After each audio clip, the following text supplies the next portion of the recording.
అందరికీ నమస్కారం. ఈరోజు ప్రత్యేకించి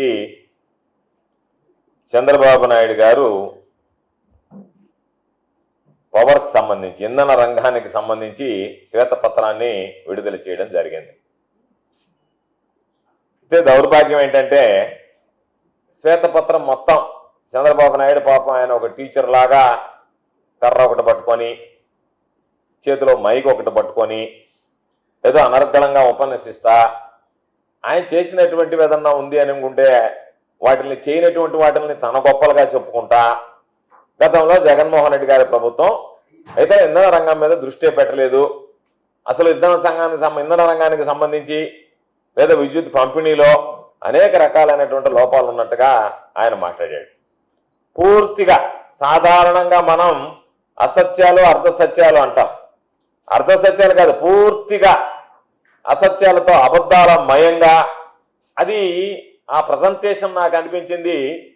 ఆయన ఏదో గొప్ప ప్రతిభావంతుడు అన్నట్టుగా, సంస్కరణలకు ఆద్యుడు అన్నట్టుగా, ఆయన తీసుకున్నటువంటి నిర్ణయాల ఫలితంగానే ఈరోజు అసలు ఆంధ్ర రాష్ట్రంలో విద్యుత్ పంపిణీ జరుగుతున్నట్టుగా, కరెంటు వ్యవస్థ అనేటువంటిది నిలబడినట్టుగా, జగన్మోహన్ రెడ్డి గారు ఆ వ్యవస్థలన్నింటినీ కూడా ధ్వంసం చేసినట్టుగా ఆయన పదే పదే చెప్పుకురావడం జరిగింది. అంటే ఆయన వెనక ఉన్నటువంటి ఉద్దేశం ప్రజలకి విద్యుత్ పంపిణీని గురించి తెలియజేయడం కన్నా కూడా జగన్మోహన్ రెడ్డి గారిని విమర్శించడానికి పనిగట్టుకొని ఇది తీసుకొచ్చాడు. ఎందుకంటే ఎప్పుడన్నా ఒక శ్వేతపత్రం విడుదల చేసేటప్పుడు ప్రజలకి దానికి సంబంధించినటువంటి అన్ని విషయాలు సమగ్రంగా తెలియజేయడానికి శ్వేతపత్రాలు విడుదల చేస్తారు.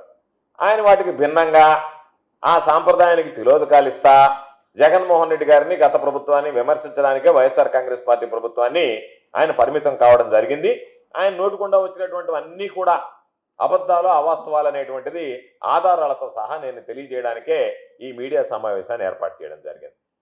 ఈరోజు మనం ఒక్కసారి ఆయన మాట్లాడినటువంటి ప్రజెంటేషన్లో చెప్పినటువంటి అబద్ధాలు, వాస్తవాలు ఒక్కసారి మనం బేరీజ్ వేసుకుంటే 2014-15 ఆయన చంద్రబాబు నాయుడు గారు ముఖ్యమంత్రిగా ఉన్నప్పుడు 59,198 మిలియన్ యూనిట్లు సంవత్సరానికి అవసరం ఉండేది.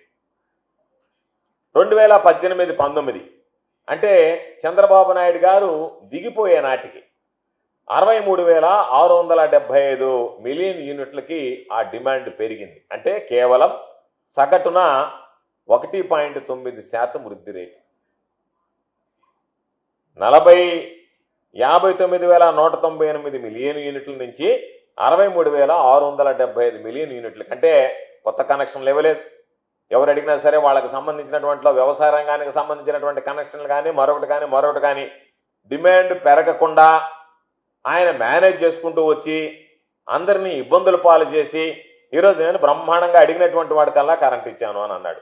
అప్పుడు మన సగటు వృద్ధి రేటు ఎంత అంటే చంద్రబాబు నాయుడు గారు ఉన్నటువంటి గత ప్రభుత్వంలో 2014 నుంచి 2019 వరకు కేవలం 1.9% అయితే జాతీయ సగటు వృద్ధి రేటు ఎంత అంటే 4.5%. అంటే దాదాపుగా జాతీయ వృద్ధి రేటులో 3వ వంతుకి ఆంధ్ర రాష్ట్రం చంద్రబాబు నాయుడు విజనరీ ఉన్నటువంటి చంద్రబాబు నాయుడు, విద్యుత్ రంగంలో అనేక రకాలైనటువంటి సంస్కరణలు తీసుకొచ్చినటువంటి చంద్రబాబు నాయుడు గారు, తిరుగులేనటువంటి నాయకత్వాన్ని ఆంధ్ర రాష్ట్రానికి అందించానని చెప్పుకునేటువంటి వెలుగులు విరజిమ్మాయి నా హయాంలో అని చెప్పుకునేటువంటి చంద్రబాబు నాయుడు గారు ఆయన చేసినటువంటి నిర్వాహకం కేవలం సగటున 1.9% మాత్రమే ఆ విద్యుత్ రంగానికి సంబంధించినటువంటి వినియోగాన్ని, పవర్ డిమాండ్ని ఈరోజు ఆయన చూపించడం జరిగింది.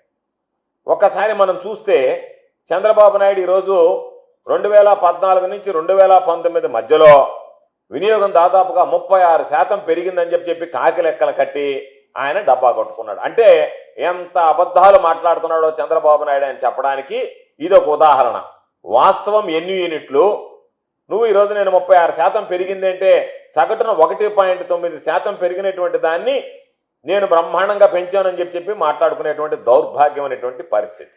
కాబట్టి మొత్తం చూసుకున్నా సగటున 1.9% ఉంది, నీ మొత్తం సంవత్సరానికి 1.9% అంటే నీ హయాంలో మొత్తం ఎత్తుకున్నా కూడా 7.6%కి పరిమితం అయ్యావు. మొత్తం మీద ఉన్నటువంటి విద్యుత్తుని గెలకేస్తే ఆ రోజు ఉన్నటువంటి మిలియన్ యూనిట్లు ఎన్ని, నువ్వు దిగిపోయే నాటుకున్నటువంటి మిలియన్ యూనిట్లు ఎన్ని అని రెండుకి లెక్కేస్తే 7.6%, సగటున సంవత్సరానికి ఎత్తుకుంటే 1.9% లెక్కన ఈరోజు నీకు సంబంధించి నువ్వు ఆ రోజు డిమాండ్ని ఆ యూనిట్ విద్యుత్ వినియోగం పెరగడం జరిగింది. ఇది మేము చెప్పడం కాదు, జగన్మోహన్ రెడ్డి గారి ముఖ్యమంత్రి అయిన తర్వాత ఏదైతే నువ్వు ఉన్నప్పుడు సగటున 1.9% లెక్కన మొత్తం మీద 7.6% పెరిగితే జగన్మోహన్ రెడ్డి గారు ముఖ్యమంత్రిగా వచ్చిన తర్వాత సెంట్రల్ ఎలక్ట్రిసిటీ అథారిటీ రిపోర్ట్ ఇచ్చింది. దాదాపుగా జగన్మోహన్ రెడ్డి గారి హయాంలో 25% డిమాండ్ పెరిగింది, విద్యుత్తుని అందించడం జరిగింది అని చెప్పి. ఇది వాస్తవమా కాదా? ఏదైతే నీకు వాస్తవాలు ఉన్నాయో, గత ప్రభుత్వంలో చేసినటువంటి అభివృద్ధి ఉందో దాన్ని కన్వీనియంట్గా పక్కన పెట్టేసి నువ్వు చేయనటువంటి దాన్ని నేను చేసినటువంటి అభివృద్ధిగా చెప్పుకోవడం అంటే అది నీ సీనియారిటీ, అది నాకున్నటువంటి అనుభవం చెప్తే చేయగలిగేది ఏమి లేదు. నువ్వు ఇవ్వండి ఇచ్చినటువంటి వాడిని గురించి మాట్లాడకుండా నేను శ్వేతపత్రం విడుదల చేశాను అని అంటే అది వైట్ పేపర్ అవుతుందా, బ్లాక్ పేపర్ అవుతుందా, ఒక్కసారి నువ్వు ఆలోచన చేసుకోవాల్సినటువంటి పరిస్థితి. అందుకే చెప్తున్నావు, జగన్మోహన్ రెడ్డి గారి హయాంలో, నీ హయాంలో నువ్వు దిగిపోయేటప్పటికి 63,675 మిలియన్ యూనిట్లు నేను చెప్పినట్టుగా ఉంటే దాదాపుగా దానిని 2023-24 నాటికి 80,151 యూనిట్లకి ఈరోజు మనం ఆ డిమాండ్ని పెంచుకోగలిగాం. అంటే దాదాపుగా 25% డిమాండ్ పెరిగింది. సగటున వృద్ధి రేటు చూస్తే సంవత్సరానికి 4.7%. జాతీయ వృద్ధి రేటు 4.9% ఉంటే 2019-2024 మధ్య జగన్మోహన్ రెడ్డి గారు దాదాపుగా దానికి సంబంధించి ఆయన తీసుకున్నటువంటి నిర్ణయాల వల్ల సగటున వృద్ధి రేటు సంవత్సరానికి 4.7% పెరిగింది. అంటే నీ హయాంలో 1.9% ఉంటే దాదాపుగా 4.7% అయింది. మొత్తం మీద నీ హయాంలో 7.6% పెరిగితే అది 25% వరకు దాదాపుగా పెరిగింది. చంద్రబాబు నాయుడు చెప్పాల్సింది ఏంటంటే, ఇదిగో మీ హయాంలో 25% పెరిగింది, నా హయాంలో 7.6% పెరిగింది, నా హయాంలో కోవిడ్ లేదు, చంద్రబాబు నాయుడు హయాంలో కోవిడ్ లేదు, చంద్రబాబు నాయుడులో ఉక్రెయిన్ యుద్ధం లేదు, లేదా చంద్రబాబు నాయుడుకి సంబంధించినటువంటి కోల్ సప్లైలో ఇష్యూలు లేవు, లేదా ఇంటర్నేషనల్కి సంబంధించినటువంటి అంతర్జాతీయంగా సప్లై ఇచ్చే ఇష్యూస్ ఏం లేవు. ఇవన్నీ లేకపోయినా ఆయన హయాంలో పెరిగినటువంటి డిమాండ్ 7.6% అయితే ఇవన్నిటిని అధిగమించి జగన్మోహన్ రెడ్డి గారు ప్రజలకు ఇచ్చినటువంటిది 25% పెరిగింది అనేటువంటిది స్పష్టంగా ఈరోజు మేము చెప్పేటువంటి లెక్కలు కాదు, ఈరోజు సెంట్రల్ ఎలక్ట్రిసిటీ అథారిటీ రిపోర్ట్ ప్రకారమే పెరిగినటువంటిది మాట వాస్తవం అని చెప్పి ఈ సందర్భంగా తెలియజేస్తున్నాం. కాబట్టి చంద్రబాబు నాయుడు కోకోలాలు అబద్ధాలు చెప్పి ఈరోజు చంద్రబాబు నాయుడు చెప్పినవన్నీ అబద్ధాలు, ప్రతి ఒక్కటి నోటుకుండా వచ్చినటువంటి ప్రతి ఒక్కటి అబద్ధం తప్ప నిజం మాట్లాడలేదు. 2018-19 నాటికి జెన్కో ఇన్స్టాల్డ్ కెపాసిటీ చెప్తాడు ఆయన 7,213 మెగావాట్లు ఉంది అని చెప్తాడు. కానీ ఆ రోజు జెన్కో యాన్యువల్ రిపోర్ట్ ప్రకారమే, జెన్కో వాళ్ళ లెక్కల ప్రకారమే ఆయన చెప్పినటువంటి 7,213 మెగావాట్లు అని చెప్తే అది వాస్తవానికి 5,613 మెగావాట్లు మాత్రమే. నువ్వు చెప్పినటువంటి విధంగా 7,213 మెగావాట్లు కాదు, 5,600 అని జెన్కో వాళ్ళ రిపోర్ట్లో వాళ్ళు పొందుపరిచినటువంటిదే. ఎందుకు చంద్రబాబు నువ్వు లేనిది ఏంటంటగా ఏదో నువ్వు చెప్పాలనుకున్నటువంటి దాంతో భ్రమలు సృష్టించి ఈ రికార్డ్ అంతా ఎవరి దగ్గర ఉండదులే, నేను ఆడిందే ఆట పాడిందే పాట, కాబట్టి ఇక్కడ వచ్చినటువంటి మీడియా మొత్తం నేను చెప్పింది రాసుకొని పోతారు తప్ప దీన్ని వాస్తవాలు ప్రజలకు తెలియజేయాల్సినటువంటి అవసరం లేదు, కాబట్టి నేను అబద్ధాలు మాట్లాడేసి వెళ్ళిపోతే, ఆ అబద్ధాలు ప్రజల్లోకి వెళ్ళిపోతే దానికి సంబంధించినటువంటి కొంత అనుకూల మీడియా ప్రచారం చేస్తే సరిపోతుంది అనేటువంటి దుర్మార్గం అనేటువంటి ఆలోచన తప్ప ఈ వాస్తవాలు కాదు అని చెప్పి నువ్వు ఆధారాలతో సహా నిరూపించే రోజు నీ ప్రభుత్వం ఉంది. కాబట్టి గత ప్రభుత్వంలో పంపిణీ సంస్థలకు సంబంధించి ట్రాన్స్కో కానీ జెన్కో కానీ అప్పుల విషయంలో కూడా మాట్లాడదాం, దాని గురించి కూడా మాట్లాడాడు. జగన్మోహన్ రెడ్డి గారికి పరిపాలన చేతకాలేదు కాబట్టి అప్పుల కుప్ప చేశాడు అన్నాడు. నువ్వు ఎంత సమర్థవంతుడువో, నీ పరిపాలన ఏ విధంగా ఉండిందో, నువ్వు ఎన్ని అప్పులు చేసావో, నీ హయాంలో ఎంత అప్పులు కుప్పలయ్యాయి అనేటువంటి దాని గురించి కూడా మనం మాట్లాడుకోని వస్తే 2014 మార్చి నాటికి బకాయిలు ఎంత ఉన్నాయి? 29,551 కోట్లు ఉన్నాయి. అంటే నువ్వు ముఖ్యమంత్రి అయ్యేటప్పుడు, రాష్ట్ర విభజన జరిగి నువ్వు ముఖ్యమంత్రి అయ్యేటప్పటికి మనకు వచ్చినటువంటి అప్పుల వాటా 2014 మార్చి నాటికి 29,551 కోట్లు. తమరు దిగిపోయేటప్పటికి చంద్రబాబు నాయుడు పదవి కాలం పూర్తి చేసుకుని ముఖ్యమంత్రిగా దిగిపోయేటప్పటికి ఉన్నటువంటి అప్పులు ఎంత?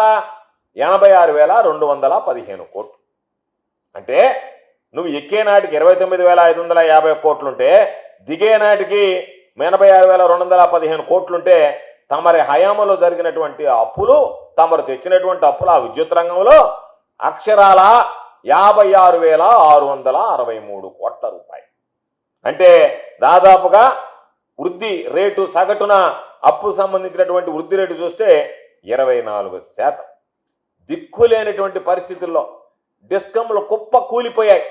బకాయిలు పెట్టడం, బయట వడ్డీలకి అప్పులు తేవడం, తర్వాత వాటికి చెల్లించకపోవడం. దాదాపుగా ఈరోజు నేను చెప్తున్నాను, నేను బాగా చేశానని సొంత డబ్బా కొట్టుకోవడం కాదు, నీ హయాంలో చేసినటువంటి అప్పులు, నీ హయాంలో డిస్కంలో కుప్పకూలినటువంటి విధానం. జగన్మోహన్ రెడ్డి గారి హయాంలో తమరిచ్చినటువంటి మొత్తాన్ని చూస్తే 86,215 కోట్లు 1,22,518 కోట్లకు పెరిగింది. అంటే ఒకసారి లెక్క వేస్తే నువ్వు ఉన్నటువంటి అప్పులను ఏ విధంగా పెంచుకుంటూ పోయావు అనేటువంటిది కాంపౌండ్ యాన్యువల్ గ్రోత్ రేట్ ప్రకారం చూస్తే 36,300 కోట్ల రూపాయలు జగన్మోహన్ రెడ్డి గారి హయాంలో పెరిగితే, నీ హయాంలో 24% అప్పులు పెరిగితే, జగన్మోహన్ రెడ్డి గారి హయాంలో పెరిగినటువంటి అప్పుల శాతం 7.3%. కాబట్టి దానికి ప్రకారం మనం ఏదైనా సరే వేసుకునేటప్పుడు సిఏజీఆర్ ప్రకారం వేసుకోవాలి. సిఏజీఆర్ ప్రకారం లెక్క చేస్తే తమ హయాంలో ఉన్నటువంటి 24%కి ఇక్కడ ఉన్నటువంటి 7.3%కి ఉన్నటువంటి వ్యత్యాసాన్ని గమనించు. అదేవిధంగా డిస్కంల నికర విలువ 2014కు వచ్చేటప్పటికి వాటికి నికర విలువ చూస్తే 4,315 కోట్లు మైనస్లో ఉన్నాయి. తమరు 5 ఏళ్ల పాలనలో అది మరింత దారుణంగా క్షీణించి వాటి విలువ -20,000 కోట్లకు పడిపోయింది. 4,315 కోట్ల మైనస్ ఉంటే తమరి పుణ్యమానని, తమరు తీసుకున్న సంస్కరణలు, తమరు అనుభవం, తమరి యొక్క ముందు చూపు, దూరదృష్టి, ఈ సమాజానికి వెలుగులు నింపాలన్నటువంటి తమరి నిర్ణయాలు -20,000 కోట్లకు చేర్చారు.